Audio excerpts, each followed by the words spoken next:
Hello,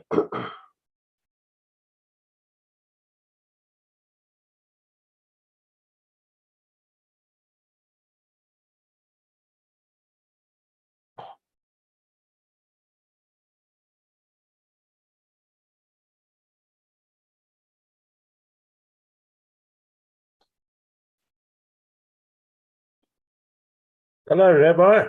Hello, John. How are you? Fine, how are you? Welcome back. Thank you very much. You have a good trip. Were you in America? I was in Florida, Panama, and New York. So wonderful. I did a Shabbaton in Boca Raton and a Shabbaton in Panama and two speeches in the Miami area. And my wife attended the ladies' Rebbitzins conference in New York. Lovely.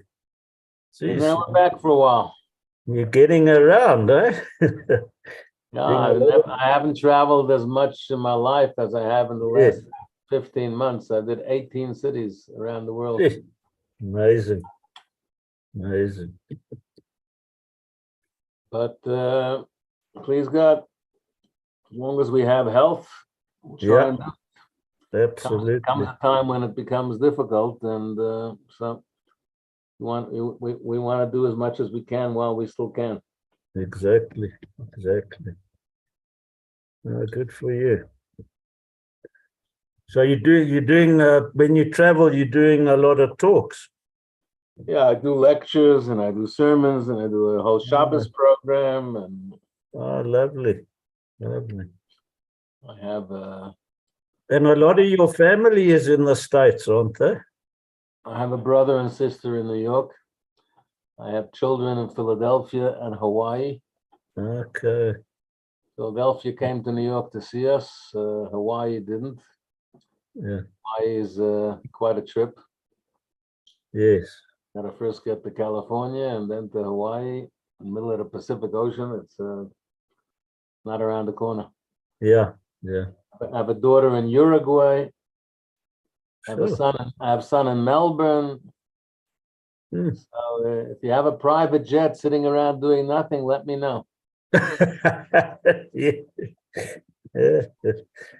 Amazing. I need to go around the world to see my children and grandchildren. Yeah. So how many grandchildren have you got? My wife doesn't like to say. She says one of each. Oh, one of each. Okay. Yeah. But Sorry. thank God, we got a few dozen. Yeah. I shouldn't have asked that question. No, everybody asks. It's fine. Baruch Hashem. We're very grateful for what we have. As long as they're all healthy and well. Amen. Yeah. So which part of town are you in, remind me? I'm in Joburg. Are you where in Joburg? We're at Ranji's estate. In fact, round the corner from your shul. Correct. And do you have a particular shul you've been affiliated with? Yeah, I go to Great Park. And your rabbi is busy climbing Kilimanjaro. Has he got Correct. to the top yet? In fact, he should summit today, please God. Oh yeah. Okay. Hi, Rabbi. I must look on Instagram. Hello, Kent. Hello, Kent. Jeff. Hello, Kent. Long time no see. Hi. Oh, hello, Kent. Hello, Jeff. Hi, Rabbi. Okay, you guys are still around. Thanks for still believing in me after being away for a month. Welcome back. Thank you. Oh, and now we have Stephen. Good afternoon. Rabbi. How are you? Good. Long time no see. Good to see you. So I hope you maintain your learning when I'm not around. We did. It is. You listen to Rabbi Gordon? Text. Yeah. I must tell you, wherever I went around the world, people listened to Rabbi Gordon for the Chumash, for the Tanya, for the Rambam. Amazing. He's up in heaven. And he's still teaching thousands of people around the world. Yeah. It's amazing. It was just his yard site the other day. Sure. Yeah. My dear This cousin who grew up with me. Sure. Okay, let's get moving. So we're starting a new chapter, a new section. We're coming towards the end, you know this. I mean, we're not too far away from a siyum. Yeah. There's going to be a big siyum in Johannesburg. Did you hear about it? Yes. Yeah, we got the invites the other day. They're taking 27th. Wanderer Stadium. Maybe Cape Town will do something in Newlands. Okay, so Edut, laws of witnesses. So there are 8 mitzvot, 3 positive and 5 negatives. Before we get to the details, we list what are the 8 biblical commandments to do with witnesses. Number 1, that if you know something, say it. If you got information relevant to a court case that's going on, you have a moral obligation to come forward. 2, the judges have to question and interrogate the witnesses. They have to cross-examine them thoroughly. 3, a witness. If you're a witness, you cannot be a judge. Make up your mind what you want to be. You can't have your cake and eat it. You can't burn the candle at both ends, sort of thing. 4, not to carry based on that one witness. Eid echad, one witness is not sufficient. There are only a few, I don't know, literally half a handful, if that, of exceptions in Jewish law when one witness's testimony can be acceptable on something. One that I remember offhand is to free a woman from the state of being an aguna. If her husband is lost, gone missing, away without leave, and we don't know if he's dead or alive, is she going to be stuck? Is she going to be chained for life to this guy and never be able to rebuild her life? So if one witness testifies that he saw the guy die, that's the one exception when one witness will be accepted. But generally speaking, al pishnayim edim yokum dover, says the Torah, by the testimony of 2 witnesses shall the matter be established.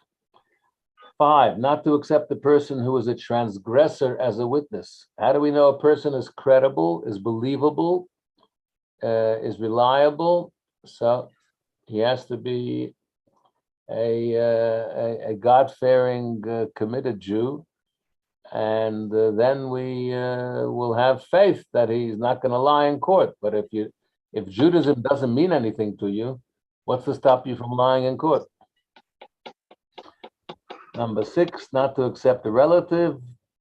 Number 7, not to testify falsely. That's actually one of the 10 commandments. Number 9, the 9th commandment of the 10, not to bear false witness. And finally, 8, to punish an eid zomem. Eid zomem, we'll learn about. It's an exception to the normal rule. If you have 2 versus 2 in a court case, then it's a hung jury. But if 2 witnesses come to refute the testimony of the first 2 witnesses, not by challenging the event or the facts, but by challenging their honesty, because you said you saw so-and-so kill so-and-so on this day in Hillbrow, but on that day you were with us in the game reserve. So what are you lying? So they're not challenging the testimony; they're challenging the veracity and the and the truthfulness of the witnesses. Those are called Eidim Zoyman, and those witnesses are punished. Whatever they wanted to do, framing the innocent victim, the would-be victim, that will be done to them. But we'll get more of those details later on.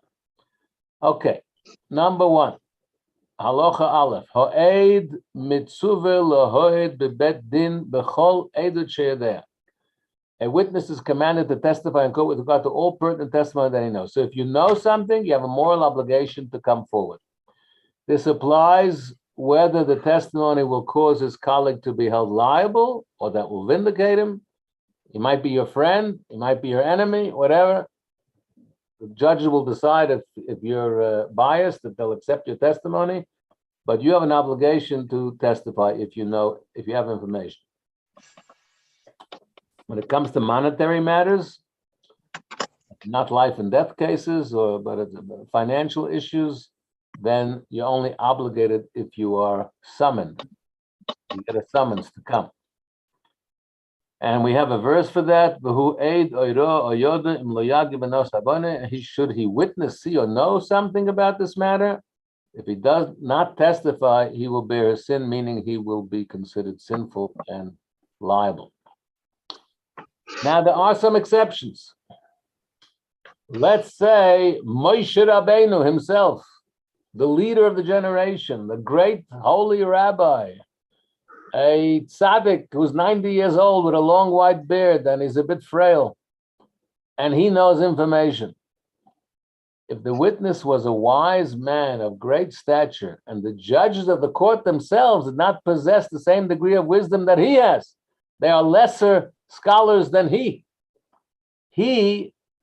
may refrain from testifying because it's undignified for him to go testify before them.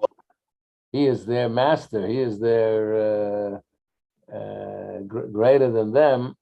So it's pasnit, it's unbecoming. And we respect, halachically, there's something called kovod haTorah. You have to give respect to the Torah and to people who are Torah representatives and ambassadors, like the sages of Israel.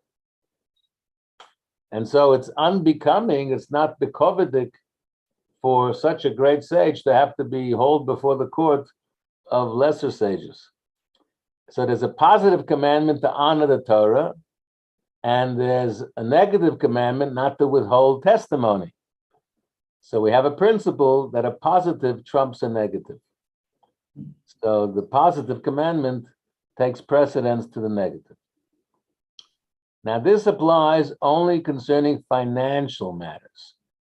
However, with regard to testimony that safeguards a person from a prohibition, by contrast, or testimony in cases involving capital punishment or lashes, meaning not financial issues, but religious issues, then he must go and testify even if he's greater than them.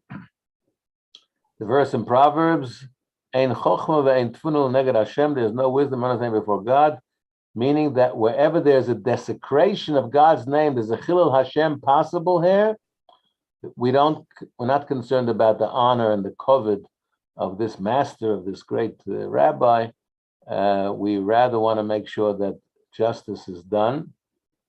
So it could be something, it could be a capital crime, and it could be something that's of a religious nature to the community. For example, something with idolatry, that he knows something that other people don't know.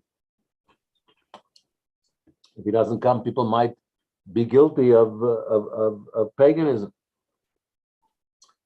3, Kohen Gadol. He also is a great personality and a person of great stature. He can't just, the Kohen Gadol doesn't even leave the temple just stomp. He has to have a reason. So we're very, very fussy about what the Kohen Gadol does and doesn't do. I can't imagine the Kohen Gadol playing cricket on Sunday, you know what I mean? So a high priest is not obligated to testify. He has an exemption. The only exception is if the king himself has to go to court for something. If the king has done something wrong. Nobody's above the law in Torah, not even the king, not even the Kohen Gadol. If the king is in the case, then the Kohen Gadol has to go and testify if he has information. If it's not the king, he's exempt. 4, Mitzvah saseh, a positive commandment to question. Okay, so now this is on the judges. A whole lot of laws here, very involved. This will take us to the end of the chapter. What kind of interrogation and cross-examination are the judges in a Jewish court obligated to do before the witnesses? So it's a positive commandment of the Torah, one of the 613 mitzvahs, to question the witness, to interrogate them, asking many questions, weighing their replies exactingly. They should divert their attention from one matter to another while questioning them, meaning they should change the subject frequently to make sure they don't get too comfortable, these witnesses. They should keep them on their toes in case they let something slip out. If they were liars and they're looking to frame someone, and if you sort of badger them with different kinds of questions, the truth will come out. So they should divert their attention from one matter to another while questioning, so that they will refrain from speaking or retract their testimony if there appears to be flaws in it. So the Torah says, "V'dorashto v'chokarto v'sho'alto heite." You shall inquire and research and question them thoroughly. So we have certain questions that must be asked, and then we leave it to the judge's own seichel to know what kind of questions to ask in addition to that. So in general, the judges have to be very careful and very clever that their witnesses should not sort of work out where their mind is going so they can see how to lie if they're dishonest witnesses. They have to show extreme care when questioning the witnesses, lest from their questions the witnesses could learn what to lie. So, what I think in the court, in secular courtrooms, they call it a leading question. I think, right? The advocate can ask a leading question, and the other advocate objection. That's a leading question. So what kind of 7 questions have to be asked, in addition to the specifics that relate to each individual case? What are the 7 questions that must be asked? What year did this happen? Which 7 year of the cycle? And which year, which month, which day of the month, which day of the week, what time, and where, which place? So those are 7 constants that always have to be asked.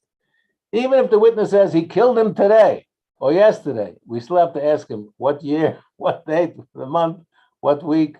Those are sort of compulsory.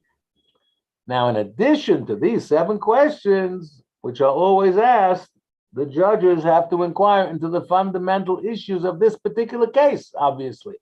For example, if the witnesses are testifying that somebody worshipped false idols, which is a capital crime, the judges will ask them, which deity did he worship? Was it Baal? Was it Asherah? Was it, who knows which one? What kind of service did he perform? Did he bring them an offering? Did he bow down? Etc. They testify that he desecrated the Sabbath brazenly, deliberately, flaunting it publicly. They would ask him, which forbidden labor did he perform exactly? How did he do it? They testified that he ate on Yom Kippur. The judges will say, what did he eat? What was inside the sandwich? How much did he eat? If they testify that he killed someone, with what did he kill him? Was it a gun, a knife, a sword? And inquiries of this type are considered as fundamental questions, which are chakirot. So we have chakira v'drisha. That's a Talmudic term. Chakira udrisha, which means questioning and researching. So drishot and chakirot involve the matters that constitute the essence of the testimony, number 5. On their basis, the person will either be held liable or released. They include defining the deed that was performed, the time when it was performed, the place where it was performed. On these bases, the testimony probably of the witnesses will or will not be refuted through hazoma. Okay, so we said before, hazoma is where another two witnesses come and they refute the testimony of the first two witnesses, not by the testimony, but by refuting their own honorability and their own credibility by saying you could not have seen what someone they did, what you say you saw him do on this date in Hillbrow when you were with us in the Game Reserve on that very same day. That's called hazoma. So therefore, we need to know the date and the time and the place. Otherwise, how can they be refuted? So the date, the time, and place are critical because they have to be able to become refuted by other witnesses in a hazoma case. 6. So those are basics to all cases. In addition, number 6, the judge's question was exceeding with regard to matters that do not involve the fundamental aspects, those 7 questions that we mentioned before. And these are called bidikot.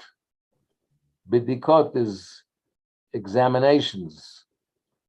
And the more a judge questions the witnesses with bidikot, the more praiseworthy it is. The better, the more thorough is the judge. So here it depends on the judge's own common sense and seichel to know what questions to ask. Examples he gives, let's say the witness say he killed someone. So they will ask them the 7 questions that we spoke about before, time, place, etc., date. Similarly, they were interrogated with regard to the deed. And they would have to define the deed, exactly what did he do, how did he kill him, and what was the murder weapon. And the judges will continue to interrogate them with more details. What were the murderer and the victim wearing, white clothes or black clothes? You know, in those days, they didn't have such fashion options like we have today.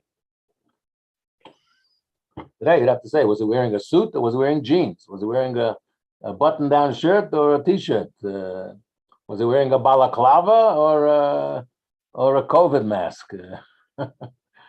Every place, every time, the judges have to work out what is a relevant question. So white clothes or black clothes, I would not think is like a main question for today. Today, if there was such a thing as capital crimes judged today by a Bet Din, which there is not, but they would have to ask different kind of questions. Was the earth where he was killed white or red? What kind of ground was it? Again, they didn't have such built-up cities in those days. So the ground was either red or white, or etc. So these and similar questions are called bedikot, and this will depend from case to case and judge to judge what type of questions they will deem appropriate to see if the guy is telling the truth.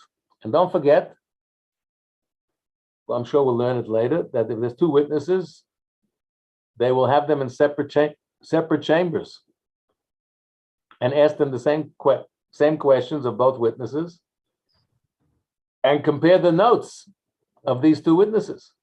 So if one guy says the earth was red and the other witness says it was white, one guy says the murderer was wearing white and the other says no, he's wearing black, that testimony is going to get thrown out of court because the 2 witnesses are not telling the same story. Here the Rambam gives a story. It once happened, an incident once occurred when witnesses stated that a murder took place where? Under the fig tree. Oh, really? So the judges said, what color figs were they? Black or white? I didn't know figs come in black and white. I thought they were all brown, actually, but I guess not. Were the stems of the figs long or short? I know a fig about figs, but it just shows you that they would ask questions relative to the specific circumstances and the specific testimony.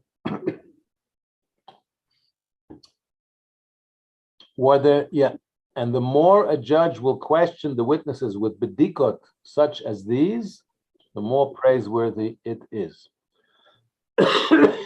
Don't forget, especially capital crime. Not going to put a guy to death without really doing your homework as exhaustively as physically possible, as intellectually possible. Because there was capital punishment in those days, and you probably heard the Talmudic statement that a Jewish court, a Jewish Beth Din that put to death someone once in 7 years was called a hanging jury. Some say even once in 70 years, but the bottom line, even if it's once in 7 years, in the olden days of apartheid, in the Pretoria Central Prison, people would get hung, I don't know how many a month. It was a regular occurrence. And I'm not going to have a debate now about bringing back capital punishment. I think we'll all agree that the whole ESCOM board should be hung. But anyway, maybe the whole cabinet also, but that's for a different discussion.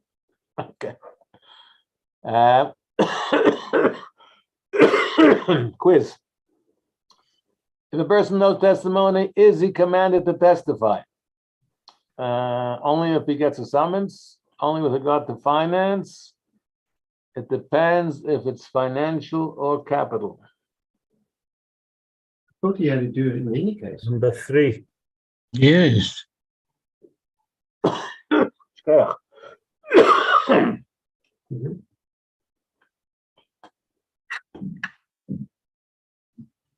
Does the commandment delivered on a blow even when it will cause someone to be convicted? Yes. Yes. We said clearly it doesn't matter if it's for the good or for the bad. He has to testify. When the judge is asked on which day of the week, is that part of Derishot, Chakirot, or Bedikot? Hakirot. Yeah. Chakirot. Yashikoyach. Well done. And finally, when the judge asks the witness what color clothing the accused was wearing, what is that part of? Derishot, Chakirot, or Bedikot? Bedikot. Excellent. What a team we got here. Well done. Good Yeah, teacher. guys. Full marks. Full Thanks, marks. Rabbi. Cheers, Yes, everyone. Thanks, Rabbi. God bless Thanks, you. Good, Rabbi. good to be back with you. Good to have you back. And, Thank you, Rabbi. have a good Thanks. rest of the week. Love you. Thanks, Rabbi. Cheers, everybody. Thanks, Bye-bye. guys. Bye. Shavua Tov. Shavuot Tov.